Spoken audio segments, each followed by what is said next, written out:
সচিবালয়ে বেলা ৩টায় মন্ত্রিপরিষদের প্রথম সভা অনুষ্ঠিত হবে। সভায় সভাপতিত্ব করবেন প্রধানমন্ত্রী তারেক রহমান। এ নিয়ে বিস্তারিত জানাতে সচিবালয়ে রয়েছেন সহকর্মী ঝর্ণা রায়। সরাসরিতে আছি তার কাছে। ঝর্ণা, মন্ত্রিপরিষদের সভার এজেন্ডা কি আজ কিনা এবং কি তথ্য আছে আপনার কাছে জানাবেন? আপনি জানেন যে পুরো সচিবালয় জুড়ে একদিকে উৎসবের আমেজ, অন্যদিকে নিরাপত্তার চাদরে মোড়ানো হয়েছে পুরো সচিবালয়। যেহেতু আজকে সচিবালয় প্রধানমন্ত্রী সহ মন্ত্রী পরিষদের অন্যান্য সদস্যরাও সচিবালয়ে আসবেন।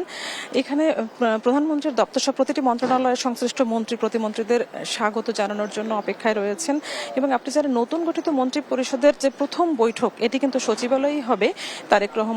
প্রধানমন্ত্রী তারেক রহমানের সভাপতিত্বে সচিবালয়ে এই বৈঠক অনুষ্ঠিত হবে। তার আগে সচিবদের সঙ্গে উনি বেলা 2টায় মতবিনিময় করবেন এবং সভা করবেন।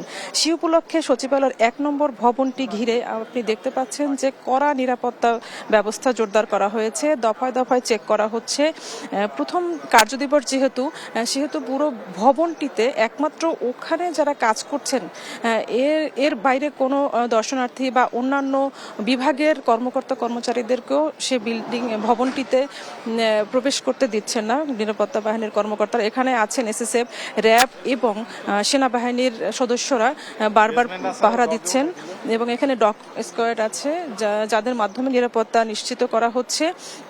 আসলে আমরা এটাও জানতে পেরেছি যে প্রধানমন্ত্রীর পাশাপাশি অন্যান্য যে মন্ত্রিসভার সদস্যরা আছে তারাও আজকে অফিস করবেন এবং তাদের জন্য প্রতিটি সংশ্লিষ্ট মন্ত্রণালয়গুলো স্বাগত জানানোর জন্য প্রস্তুতি নিয়ে আছেন। এ পর্যন্তই আমার কাছে বুবলি।